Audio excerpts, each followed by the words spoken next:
Misalnya Yunia dikasih kesempatan ngelihat Yesus mau disalib. Kira-kira Yunia lari seperti murid lain atau nolong Yesus supaya nggak disalib atau bantuin tentara Romawi salib Yesus? Ya kalau kita percaya sama dia harusnya kita nolongin dia lah. Nolongin supaya disalib? Supaya enggak. Oh, supaya nggak disalib. Supaya nggak disalib. Berarti kita juga terus kita harus mengorbankan diri kita juga gitu loh. Kalau emang kita percaya sama dia juga gitu. Terus kalau nolong Yesus supaya nggak disalib nggak ditebus dong dosanya? Oh, makanya. Ya makanya. Bingung juga aku deh. Oh ya makanya. Di belakang ditebus juga. Assalamualaikum warahmatullahi wabarakatuh. Selamat datang di channel Adama True Muslim. Di sini kita akan membahas tentang kisah mualaf dan Islam. Yang belum subscribe silakan untuk subscribe dan juga bunyikan loncengnya. Tanpa basa-basi, ayo kita mulai. Terakhir kapan ke gereja? Terakhir. Pasti 4-5 tahun yang lalu. Bener? Terakhir. Bener? Terakhir udah lama sih. Udah benar-benar. Gitu? Lama ada 5 tahun yang lalu. 5 tahun? 5 tahun. Kenapa? Ninggalin gereja kenapa? Karena apa ya? Ada yang diragukan gitu atau gimana? Karena diragukan, jujur aku kayak pakai logika gitu. Karena pakai logika. Jadi walaupun aku Kristen, dari kecil Kristen gitu ya. Kenapa aku Kristen? Aku Kristen karena orang tua aku. Jadi bukan karena diri aku sendiri. Ya. Jadi sejak saat itu, aku memutuskan untuk memulai perbandingan. Umur berapa tuh? Umur masih muda banget. Masih 12, 13, 14 lah. 12 sampai 14 tahun. Oh, udah mulai lah di situ kan, udah mulai bisa berpikir, pakai logika tentang kehidupan seharian, yang mana kayaknya tuh yang sesuai sama diri aku gitu ya kan gitu. Jadi mulai ngebandingin antara semua agama, tapi yang lebih karena di lingkungannya cuman antara Islam sama Kristen, jadi yang lebih spesifik aku bandingin cuman Islam sama Kristen. Oke. Emang dulu sekolahnya sekolah apa? Sekolah negeri. Oh, negeri. Sekolah negeri, sekolah biasa. 12, 14 tuh berarti kira-kira SMA ya? SMP. Oh, SMP. SMP. Negeri, berarti banyak teman muslim. Banyak. Jadi mengamati teman-teman yang muslim. Karena dari kecil kan, dari dulu banyak banget kan, kayak namanya kayak perkelahian anak-anak kecil. Islam nih, Kristen nih gitu ya kan. Oh gitu. Sering kan Islam nih, Kristen nih. Jadi kayak udah masa itu kayak mikir, kenapa sih Islam sama Kristen tuh berantem gitu loh ya. Dan kenapa harus kayak, kenapa nih kayak juga kok dicengin gitu loh. Kristen tuh dicengin banget gitu loh. Soalnya Kristen dicengin sama teman-teman yang muslim. Karena mayoritas sekolah negeri itu kan banyak kan paling cuma kayak 3-5 orang doang yang Kristen. Oh gitu. Nah, selebihnya muslim nih ya kan. Jadi kayak kita tuh ngerasa kayak terasingkan gitu sama mereka. Karena mereka mayoritas lebih banyak gitu ya kan. Kok kenapa mereka kayak gitu? Kenapa kok kayak sombong banget gitu jadi orang Islam tuh kenapa gitu ya kan? Itu mungkin termasuk tuh. Itu termasuk gak tuh yang ngecekin tuh dulu? Kayak gimana gitu. Makanya mulai cari tahu nih. Ya gitu tapi kan ya. Itu kan masih dalam ranah kanak-kanak lah ya. Masih remaja lah ya. Cuma mulai penasarannya dari situ. Nah terus kenapa malah jadi tertarik mempelajari Islam?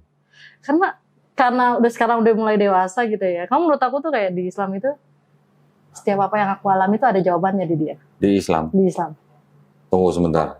Bukan karena mau masuk Islam karena nggak mau dicengin? Bukan, itu kan masih kecil. Tapi tujuannya juga bukan itu juga sih. Iya, kirain masuk Islam karena nggak mau dicengin gitu. Jadi selama itu Yunia sudah kenal Islam dari teman-teman Muslim. Dari teman-teman Muslim. Terus membandingkan. Nah kenapa baru sekarang gitu memutuskan mau masuk Islam? Karena baru berani mungkin. Baru berani. Kenapa? Karena orang tua atau Karena apa? Orang tua. Karena kan orang tua keluarga besar kebanyakan kan Kristen semua. Orang tua taat gitu. Orang tua taat, terus juga emang adat orang tua perempuan aku emang agak keras. Oh, adat. Gitu, ya. Apalagi juga aku anak pertama kan. Jadi kita kayak anak pertama kamu udah menyimpang gitu ya kan dari keluarga. Takutnya nanti adik-adik kamu ngikutin, Jadinya kayaknya aku belum memberanikan diri karena sekarang udah besar gitu. Jadi kalau misalkan ada pertanyaan dari orang tua pun aku bisa jawab gitu. Jadi udah ada bekal lah gitu ya kan. Jadi aku baru berani saat ini. Tapi dulu di gereja aktif? Di gereja aktif. Jadi apa? Tiap minggu gereja. Aku tuh sering jadi kalau itu jadi usher. Oh, usher. Kan? Yang ngambilin kolektor. Itu aku bagiin warta. Kalau kan ada. Ya. So, aku juga aktif di kegiatan sekolah minggu. Jadi apa? Anak-anak. Ngajar. Kan biasanya sekolah minggu juga kan nggak cuma satu orang kan. Berarti guru sekolah minggu? Guru sekolah minggu. Oh, berarti cerita-cerita dong Nabi Musa, belah lautan. Pernah juara 2 malah. Juara 2 apa? Lomba khotbah. Budih? Lomba khotbah itu. Udah bisa khotbah? Udah khotbah waktu itu. Waktu itu aku masih umur berapa? Waktu saya SMP juga kayaknya sih. Oh, SMP udah khotbah? Masih kayak khotbah sekolah minggu gitu ya kan. Jadi ceritanya juga tentang tokoh-tokoh Alkitab. Oh, oke. Kalau gue dulu kaget juga sih. Kalau gue dulu SMA juara 2 lomba cepat buka Bible. Oh, mantap. Nemuin ayat gitu ya. Cari ayat, sebutin ayat. Oh, siapa yang paling cepat buka gitu. Oh, sih sering banget sih kayak gitu tuh. Gitu ya. Oh, berarti aktif di gereja. Sampai aku sekolah juga dibiayain sama gereja loh. Serius? Hebat ya. Gereja biayain sekolah. Ya, gereja biayain sekolah. Aku SMA karena walaupun sekolahnya di negeri. Di negeri. Aku SMA di swasta, cuman swasta juga bukan sekolah Kristen. Oh gitu. Oh, yang negeri SMP. Negeri SD sama SMP. Oke. SMA-nya aku masuk swasta, tapi bukan swasta Kristen. Tapi bukan sekolah Kristen. Oh. Swasta biasa. Yayasan. Oh, yayasan. Ya, sekolah yayasan tapi bukan. Ya berarti termasuk aktif loh yang di gereja ya berarti. Aktif, ya? Makanya itu gereja mau lah bantu aku. Sampai biayain. Nah, karena kalau nggak aktif juga gereja juga nggak kenal aku siapa. Setelah lulus SMA sama gereja nggak dibiayain ke STT gitu? Enggak. Kok ketawa sih? Enggak. Kenapa? Karena nilai SMA-nya jelek kali? Enggak sih sebenarnya. Atau mungkin udah jarang ke gereja? Bukan. Karena aku tuh jujur dari kecil itu, kata dibilang anak mandiri, aku nggak besar sama orang tua aku. Oh gitu. Aku besar kebanyakan sama nenek aku. Oh, neneknya Kristen juga? Neneknya Kristen juga. Oke. Gitu. Lebih militan mana neneknya sama orang tuanya? Lebih apa? Militan. Lebih taat mana? Lebih taat nenekku. Oh kan, biasanya gitu. Lebih taat. Nenek saya juga dulu lebih taat ke gereja daripada mama saya. Iya, lebih taat ya. Aku sampai 2 gereja tuh ya kan. Oh ya? Cuman lebih aktif aku yang lebih masuk di satu gereja yang aku tekunin gitu ya kan. Nah, sekarang baru berani mau masuk Islam. Gimana ceritanya? Kok baru sekarang beraninya gitu? Apa mungkin sudah mandiri atau gimana? Iya, karena sekarang berkata aku juga udah nyari uang sendiri ya gitu. Oh, udah jadi mereka kayak iman aku tuh udah aku yang nentukan sendiri gitu loh ya kan. Mau dibawa kemana hidup aku juga aku berani untuk resikonya sendiri juga. Oke. Nah, terus tertariknya sama Islam apa? Tertariknya sama Islam apa ya? Ngapain masuk Islam? Itu dia.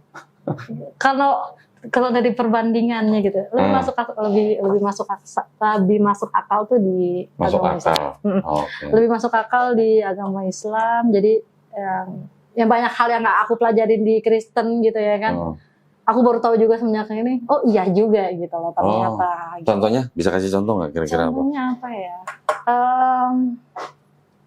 Ini penting nih ya soalnya. Ini penting. Maksudnya berkaitan dengan akidah gitu masalahnya. Iya sih. Temen aku ceritanya tentang tentang Yesus gitu? Enggak, maksudnya tentang kehidupan dulu kali ya. Bukan, maksudnya yang menjadikan salah satu hal buat Yunia untuk tertarik atau mantap masuk Islam apa? Mantap masuk Islam itu enggak sih kalau alasan dari hal Tuhannya sendiri gitu ya kan. Karena aku meyakini kayak Tuhan itu cuma satu. Kan? Esa. Esa. Malah aku kaget lagi di gereja, aku pernah ngedatengin satu gereja. Itu di penutupan doanya itu ya kan, ketiga yang Esa. Aku mikir aja sambil aku berdoa sambil amin, tapi ketiga yang Esa gitu loh. Aku jadi yang tadinya aku misalkan kayak berdoa khusyuk gitu ya kan. Aku minta berkat, aku mohon pengampunan dosa. Tiba-tiba dibilang pendetanya di ketiga yang Esa, aku balik jadi kayak bahasa Indonesia gue berapa gitu ya kan. Setelah aku Esa 1 gitu loh ya kan. Sama kayak saya dulu pernah baca di gereja di belakang mimbar gitu ya, ada tulisannya ketiganya yang Esa. Nah Kan orang jadi mikir ya, 3 tapi kok Esa gitu Nah kan. iya, makanya aku jadi sejak yang tadinya Husu kok jadi mikir gitu ya kan. Kan Esa 1 nih, Esa 3 siapa? Aku bilang gitu ya, kenapa dibilang 3 gitu ya kan. Harusnya kalau 1 aja, ya mungkin yang keduanya ya patut kita contoh, kita tiru gitu ya kan. Karena mungkin baik, pasti baik gitu ya kan. Cuman ya tetap aja Esa jangan ditigakan gitu ya kan. Kita cukup fokus sama yang 1, tapi ajaran untuk yang keduanya itu kita tetap ikutin gitu loh. Maksudnya mau nyapu, cuman entah mereka yang salah atau salah buat lagu, aku pikir ya kan, atau salah buat statement apa kayak gimana kita nggak tahu deh ya kan. Soal bikin syair. Iya makanya bingung juga sih. Jadi ya udahlah gitu ya kan. Kamu bisa jadi bingung ya, ketiganya yang Esa gitu. Nah orang oke lah, mungkin kalau pendeta jelasin kan mungkin bisa kemana-mana lah ya. Iya. 3 pribadi, tapi 1 hakikat gitu kan. Bapa Tuhan, Yesus Tuhan, Roh Kudus Tuhan, tapi bukan 3 Tuhan, tapi 1 Tuhan. Nah. Bapa Maha Kuasa, Anak Putra Maha Kuasa, Roh Kudus Maha Kuasa, tapi bukan 3 Maha Kuasa, tapi 1 Maha Kuasa. Gimana sih? Jadi muter-muter kan ngomongnya kan, sebenarnya tujuannya itu kemana gitu loh. Iya. Terus mengenal Islam gimana? Mengenal Islam nggak ada tuh ya yang apa? Ada berapa pribadi gitu kan, nggak ada kan? Nggak ada. Islam tuh cuma 1. Ya maksudnya kayak Tuhan tuh tetap Tuhan Allah, Allah gitu ya kan, tetap Tuhan Allah. Cuman kan ada beberapa nabi-nabinya juga ya kan. Setiap nabi juga punya kelebihannya masing-masing, punya pengajarannya masing-masing gitu ya kan. Kita tetap ikutin gitu ya kan. Cuman aku juga masih kurang terlalu tahu ya tentang Islam gitu ya kan. Aku juga masih belajar gitu ya kan. Aku juga di Alkitab juga nggak tahu Nabi Muhammad, karena di Alkitab di Kristen juga nggak ada Nabi Muhammad gitu. Jadi aku khusus lagi yang aku anggap baik ya aku pasti ikutin baik gitu ya kan. Aku juga mau belajar tentang siapa itu Nabi Muhammad gitu ya kan. Nah ya udah kayak gitu ya aku lebih kini ke masuk Islam aja gitu ya. Tapi ingat nggak di Perjanjian Lama kan ada Perjanjian Lama, Perjanjian Baru. Di Perjanjian Lama semua yang disebut dengan nabi-nabi itu ngajarinnya Tuhannya 1 atau 3 pribadi. Tuhannya 1. Itu apa? Nabi Isa atau Yesus itu aja dari Perjanjian Baru. Ya. Dalam Alkitab aja tuh nggak ada tulisannya Tuhan Yesus. Ada. Nggak ada, dia Tuhan doang. Iya, ada tulisannya Tuhan. Iya, cuman bukan pokoknya maksudnya nggak ada menyatakan Tuhan Yesus gitu kan. Maksudnya Tuhan nggak pernah ngaku sebagai Tuhan. Iya, Yesus pun nggak pernah ngaku dirinya sebagai Tuhan. Malah Yesus menyuruh untuk menyembah dan berbakti hanya kepada Bapa. Iya, gitu kan. pada Tuhanmu, pada Bapa. Berarti dari Perjanjian Lama sampai Yesus pun semuanya kan ajarannya sama. Iya. Tuhan cuma 1. Tuhan cuma 1. Ulangan 64, ya kan? Nanti ada Adonai Elohenu, Adonai Ehad. Di Yesus di Markus 12:29 juga sama, mengulang. Berarti kan ajarannya sama. Ajaran sama. Terus di Islam juga sama ajarannya. La ilaha illallah. Tiada Tuhan selain Allah. Nah, terus kok bisa jadi Trinitas gitu? Dulu nggak diajarin sama pendetanya? Tahu juga, Mas. Makanya aku juga bingung. Udah lupa. Atau gimana? Entahlah. Aku juga bingung juga sih. Ada ini nggak misalnya percakapan sama pendeta atau sama keluarga, sama adik atau sama siapa gitu, ada nggak? Kalau sama pendeta sih aku nggak spesifik banget ya kalau ngomongin agama kayak gitu. Kalau sama keluarga? Kalau sama keluarga juga nggak sih, aku nggak pernah berdebat soal agama sih kalau sama keluarga gitu ya. Jadi kita kayak udah apa yang kamu pelajari ya kamu pendalamin diri sendiri. Intinya kalau di keluarga cuman kita kayak sering banget dulu di keluarga tuh ada mesbah keluarga gitu. Nah jadi setiap malam itu kita doa bersama nih, setiap malam kita doa bersama. Iya, setiap malam kita doa bersama, kita saling berpegangan tangan sama-sama gitu lah ya kan. Itu setiap malam di sebelum masih anak kedua ya. Sampai 2 anak doang tuh ya. Sebelum ada 3 lagi gitu ya kan. Oh, adiknya berarti berapa? Belum ada. Oh, belum itu ada. aku mesbah keluarga itu pas aku cuma nama yang kedua doang. Masih 2 saudara. Sebelum mungkin masalah-masalah yang bukan masalah sih, kayak beberapa ada problem-problem hidup juga datang, jadi udah jarang sih kayak gitu ya kan. Agak sempat meninggalkan juga keluarga. Jadi ya tapi maksudnya gini sekarang nih Yunia ya. Sekarang mau meninggalkan Kristen. Kan di Kristen Yunia dari dulu mungkin sampai tadi mungkin masih percaya bahwa Yesus kan sudah mati di atas kayu salib buat nembus dosa Yunia. Gimana? Masih percaya begitu atau mau ditinggalin?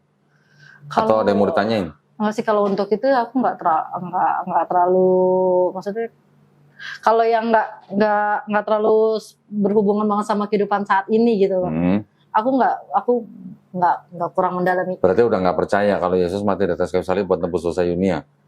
Dibilang nggak percaya juga nggak juga, dibilang percaya juga nggak juga gitu loh. Nah, karena aku masih belajar tentang hal itu, belum sampai ke situ sih. Jadi nah sekarang gini, contoh lah, anggap aja sebagai orang Kristen, Yunia kan percaya bahwa Yesus sudah mati di atas kayu salib buat tebus dosa Yunia. sebagai orang Kristen, Berarti Yunia cinta sama Yesus dong? iya. Iya dong. Misalnya Yunia dikasih kesempatan ngelihat Yesus mau disalib, kira-kira Yunia lari seperti murid lain, atau nolong Yesus supaya nggak disalib, atau bantuin tentara Romawi salib Yesus? Ya kalau kita percaya sama dia, harus kita nolongin dia lah. Nolongin supaya disalib? Supaya enggak. Supaya nggak disalib. Supaya nggak disalib. Berarti kita juga, terus kita harus mengorbankan diri kita juga gitu loh. Kalau emang kita percaya sama dia juga gitu. Terus ya, kalau nolong Yesus supaya nggak disalib, nggak ditebus dong dosanya? Oh, makanya. Ya makanya. Bingung juga aku deh. Oh ya makanya. Dibilang nggak ditebus juga. Kan rumusnya kan Yesus mati di atas kayu salib untuk menebus dosa Yunia kan? Kalau Yesus tolong Yesus supaya nggak disalib, nggak ada penebusan dosa dong. Tapi waktu di Alkitab memang di Alkitab memang tertulis ya kalau Yesus mati itu untuk penebusan dosa manusia ya. Tapi kan itu ajarannya Paulus. Iya kan? Bukan perkataan Yesus. Bukan perkataan Yesus kan? Makanya yang bilang Yesus mati di atas kayu salib kan bukan untuk menebus dosa manusia, itu kan Paulus. Nah iya makanya aku emang Alkitab ada ya. Kan Yesus kan ngomong kayak gitu loh. Nggak bilang juga di atas dia mati itu karena itu. Dia kan mati kan karena apa sih, aku lupa deh. Ya kan karena diserahkan sama imam Yahudi kan, ditangkap kan. Karena dia kan dianggap menghujat gitu lah. Menganggap diri dia itu Mesias gitu ya kan. Ya anak Allah gitu lah. Iya, jadi dia atau menyebut dirinya Allah gitu lah. Makanya kayak gitu kan. Makanya ditangkap. Jadinya nggak ada kan. Nah iya, ajaran gereja yang bilang kalau Yesus mati di atas kayu salib untuk nebus dosa dunia kan Paulus. Dari Paulus kan. Makanya untuk saat ini makanya aku nggak kurang percaya gitu. Untuk itu aku bimbang. Karena itu juga berarti aku bimbang. Nah, karena ya nggak ada. Sekarang ingat nggak Yunia? Yang menyerahkan Yesus ke imam Yahudi siapa? Yang berkhianat. Yudas Iskariot. Nah, Yudas Iskariot bisa menyerahkan Yesus ke imam Yahudi karena apa? Uang. 30 keping perak. Iya. Tapi sebelumnya waktu perjamuan kudus apa? Dia dibisikin sama siapa? Setan. Siapa Iblis. sih? Iya. Betul apa Kak? Iya. Ini udah lama gak baca Bible nih pasti. Iya, udah berapa tahun. Betul kan? Kalau iblis gak membisiki Yudas, kira-kira ada penebusan dosa gak di atas kayu salib? Kalau iblis enggak? Kalau iblis gak bisikin Yudas, bakal ada penebusan dosa di atas kayu salib gak? Mungkin bakal ada. Dari mana? Kan Yudas kan menyerahkan Yesus karena dibisikin iblis. Dibisikinnya itu maksudnya kan? Iya, dibisikin untuk berkhianat, untuk mengkhianati kan? Ya. Berarti kalau iblis nggak membisiki Yudas, bakal Yesus disalib nggak? Enggak. Nah, kalau Yesus nggak disalib, bakal ada penebusan dosa nggak? Nggak ada. Nggak ada. Karena sudah terjadi penebusan dosa, berarti iblis berjasa apa berdosa? Berjasa lah, kan nggak jadi ada penebusan dosa tuh. Kalau berjasa masuk surga, masuk neraka? Iya, nggak tahu tuh dia di mana. Berarti itu kan ada konsep yang nggak logis. Nggak logis makanya kan. Ya kan? Berarti kalau gitu iblis, Yudas, imam Yahudi, Pontius Pilatus, sama tentara Romawi, yang semuanya nih nyalip Yesus di atas kayu salib, ini mereka semua berjasa atau berdosa? Kalau tujuannya untuk dosa, untuk menebus dosa, berarti dia berjasa. Berjasa dong. Berjasa. Karena tujuannya kan untuk menebus dosa. Iya. Kalau nggak ada 5 ini kan nggak ada penyalipan kan? Nah, berarti kalau berjasa masuk surga, masuk neraka? Seharusnya masuk surga. Mau satu surga sama iblis? Tergantung bentuk surga aja kali ya. Nah, berarti itu kan konsepnya ada yang sesuatu jadi, lah ya. Jadi kayak kurang logis. Udah yakin? Udah yakin. Artinya udah bisa meninggalkan konsep seperti itu. Apalagi dengan sekarang kayak gereja banyak banget ya. Jenis gereja tuh banyak banget. Oh ininya, maksudnya alirannya? Iya, itu lebih baik. Pernah lihat Bible ini nggak? Tuh. Pernah lihat Bible ini? Belum. Hah? Kelihatan, ingat nggak dengan warna ini? Ini apa? Warna siapa? Rainbow. Oh ya, rainbow tuh warna siapa? Nggak tahu? Nggak. Serius? Enggak. Kemarin yang rame-rame gitu di Piala Dunia Qatar itu? Oh, enggak. Ini apa? Gay. Iya, ini Bible buat gay, buat LGBT. Ada aja. Ada aja. Belum pernah lihat berarti itu. Belum pernah lihat, makanya ada aja. Yang ini aja kayaknya udah banyak tadi. Maksudnya yang orang udah umumkan aja kayak banyak aliran. gereja ini alirannya dan ini. Soalnya aku aku masuk gereja ini kata shalom gak digunain. Aku dengan pede aja memperkenalkan diri, shalom, nama aku gini kan. Oh gitu. Ada bisikin aku di belakang. Sini kan pakai kata shalom. Terus pakai apa? Haleluya gitu. Ini maksudnya kayak ini mau sama pagi sama mungkin waktu pagi ya pagi siang. Oh gitu. Pokoknya kata shalom nggak digunakan. Oh. Ya aku bingung. Di shalom itu kan kayak kalau ibarat kata kalau di Kristen gitu kan kayak kalau di Islam kayak assalamualaikum. Iya. Di Kristen shalom cuman. Oh itu gereja nggak pakai kata shalom. Iya, oh. Nggak pengen nanya tapi aku baru gitu kan. Udah besoknya aku nggak datang lagi nih gue gitu ya. Karena aku malu juga kan kata kemarin juga. Iya. Nah situ aku ngeliat kayak banyak banget gitu loh perbedaannya. Padahal Alkitab bahasa Indonesia loh, bahasa Indonesia. Ya kan? Gimana Al-Quran yang bahasa Arab. Ya kan? Indonesia yang bahasanya, Alkitab yang bahasa Indonesia aja banyak banget yang banyak banget perbedaannya. Apalagi bahasa tapi. Ini banyak versi nih. Iya, tapi kekuatan di Al-Quran itu ada penghafalnya setiap tahunnya itu loh. Iya. Itu yang buat aku takut. Kok bisa gitu? Dari mana ya lo? Ya. Kan nggak masuk logika itu. Ya gini, jadi logikanya cuma gini doang. Kalau Al-Quran itu tidak berasal dari yang menciptakan manusia langit dan bumi, tidak akan mudah dihafal orang. Nah, makanya kan. Gitu. Anak-anak kecil sekarang udah hafal Quran, bisa, gitu. Udah hafiz Quran. Makanya. Anak kecil loh ya. Anak kecil. Gitu. Ya oke, anak kecil atau yang mau remaja itu memang lebih mudah menghafal karena otak gitu. Biasanya. Kita yang udah gede gini ngurusin kehidupan yang ruwet mungkin udah susah menghafal. Tapi anak-anak remaja kan istilahnya pikiran masih bersih, lebih mudah. Lebih fokus juga kali ya deh mereka. Ada nggak anak-anak kecil yang menghafal Bible gitu? Kayaknya nggak. Nggak ada ya? Belum pernah nemu ya? Belum pernah nemu. Makanya kalau setiap sekolah minggu kan ada penghafal ayat kan. Karena nggak ada yang mereka yang udah pernah hafal duluan. Gitu makanya ada kalau setiap minggu ya kan, buat minggu depan ayat hafalannya ini ya. Iya. Oke. Jadi setiap minggu dikasih PR tuh ya. Iya, hafalin ayat ini gitu ya. Tapi nggak ada yang hafal satu Bible gitu ya? Nggak ada deh. Kayak butuh waktu juga kayak mereka juga kalau. Ada nggak yang hafal satu lembar aja? Nggak ada. Minimal deh 2 ayat lah. Dulu hafal berapa ayat? Aku yang masih ingat sampai sekarang tuh Yohanes 3 ayat 16. Cie, Yohanes 14:6 enggak? Enggak. Cuman kalau hukum Taurat aku masih ingat. Apa coba?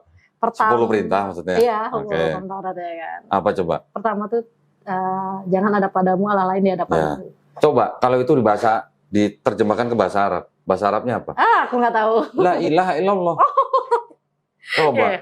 Iya dong. Iya, makanya. Itu aja di situ udah ada kan? Tidak jangan ada padamu ada Allah lain. Iya, berarti kenapa apa? Sama ini? Nah, itu dia makanya. Makanya itu aku tuh bingung. Sekarang kalau jangan ada Allah lain, ini kata Allah sebenarnya bermasalah, tapi nggak apa-apa lah kita bacaan aja lah. Iyalah. Jangan ada Allah lain di hadapanku. Berarti apa? Nggak boleh dong menyekutukan Tuhan yang Maha Esa dengan Tuhan yang lain dong. Itu kan dalam bahasa Arabnya la ilaha illallah. Tidak Tuhan selain Allah. Ya. Sama sebenarnya pesannya kan, gitu. Mungkin belum banyak tahu tentang Islam lah ya. Tetapi nanti kalau makin lama, makin dalam, makin tahu, makin takjub. Iya. Untuk sedikit aja aku udah. Iya. Apalagi nanti kalau belajar tentang kehidupan Rasulullah Nabi Muhammad SAW.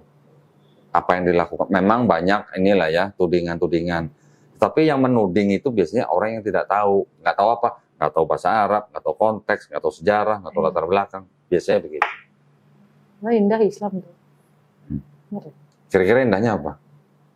Apa ya? Aku kayak apa ya? Aku juga mungkin Kristennya juga belum terlalu Kristen banget juga ya. Aku juga masih tapi kan udah ngajar sekolah minggu. Iya. Tapi menurut ilmu aku juga belum seperti kayak pendeta-pendeta yang tahu gitu ya kan. Indahnya itu yang aku tuh sering kayak posisi antara pria dan wanita. Dipisah. Kayak, atau gimana? Kewajiban kalau udah berumah tangga, kok sih kalau perempuan itu harus nurut banget sama laki-laki gitu ya. Kayak nggak adil banget gitu untuk wanita. Nggak adil. Iya, kayak nggak adil banget untuk wanita gitu. Terus? Apa-apa harus ini suami, apa-apa harus tentang suami, apa-apa harus begini dilarang, apa-apa harus begini gini. Itu kenapa gitu loh? Kok nggak adil? Kayak banyak banget, sedangkan laki-laki cuma tugasnya kayaknya sedikit gitu loh ya kan. Kata siapa? Nggak ngerasain pusingnya cari nafkah dia. Tapi pas aku iniin gitu ya kan. Suami itu tuh bertanggung jawab kalau udah bersuami, suami istri gitu ya. Suami itu bertanggung jawab atas dosa kamu gitu. Iya. Nah itu dia, makanya aku baru tahu kayak gitu ya kan. Selama ini kan aku cuma mikir dosa mau pada urusan ntar gitu lah ya kan. Yang penting dunia dulu. Nah itu dia aku masih pikirin dunia. Tapi pas udah tahu ya kan ternyata kayak gini. Ternyata tuh segitu spesialnya gitu loh wanita. Nah, segitu spesialnya. Itu. Tahu nggak kalau di Islam itu kan suami bertanggung jawab atas istri, bertanggung jawab atas apanya, atas perbuatannya, segalanya, atas akidahnya, atas imannya. Jadi istilahnya suami itu menjadi imam yang membawa istri ke jannah, ke surga gitu kan. Tapi tahu nggak di dalam Islam, yang karena suami bertanggung jawab atas istri, harusnya yang masak nyediain makan siapa? Kalau di Islam?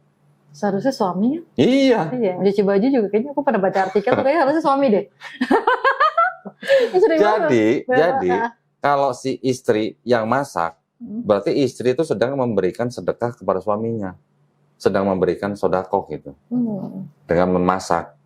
Kalau di Indonesia mungkin rata-rata kan yang masak istri lah ya. Masak istri. Tapi sebenarnya kalau kita pelajarin benar, karena suami yang bertanggung jawab atas istri, bertanggung jawab dalam arti apa namanya makan, sandang, papan gitu ya.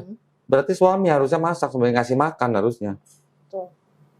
Spesial banget istri ya? Jadi kalau istri yang masakin buat suami, istrinya sedang bersedekah. Tuh. Nah, sepertilah kisahnya, bagaimana kan kisahnya ini sangat menginspirasi kita bahwa kita itu sebagai umat muslim, dengan adanya video ini kita itu menjadi terinspirasi bahwa kita itu bisa lebih baik lagi. Dan dengan video ini juga mungkin kalian juga yang mungkin non muslim ya yang menyaksikan ini, kan juga mungkin ada gambaran seperti apa bahwa agama Kristen itu tidak selalu misalnya benar ya, karena banyak juga kontradiksi di sini bahwa agama Kristen, agama non Islam misalnya gitu ya, jika orang-orang mereka itu mualaf itu karena apa, kebanyakan itu mereka itu tahu bahwa Islam itu adalah agama yang benar, agama yang lebih masuk akal daripada agama-agama lainnya. Dari mana kita itu bisa tahu hal itu ya, karena kita mempelajari Al-Quran dan mempelajari agama Islam gitu. Kita itu harus terpikir terbuka. Indonesia itu emang toleransi ya, tapi ketika kita dihadapkan dengan sesuatu agama gitu ya, kita harus mengkaji, misalnya agama Kristen seperti ini, agama Hindu seperti ini, agama Islam juga seperti ini, dan beda-beda ya, karena di Indonesia itu banyak sekali agama ya, tapi kebanyakan di channel ini adalah tentang agama dari non muslim ke muslim, dikarenakan agama Islam adalah agama yang paling sempurna di dunia ini. Sampai akhir zaman pun Al-Quran itu berkata bahwa Allah itu akan menjaga Al-Quran sampai hari akhir. Nah, seperti itulah bagaimana kisahnya ya. Dan jika kalian suka, jangan lupa untuk like, comment, dan subscribe ya. Dan nantikan video saya selanjutnya. Wassalamualaikum warahmatullahi wabarakatuh.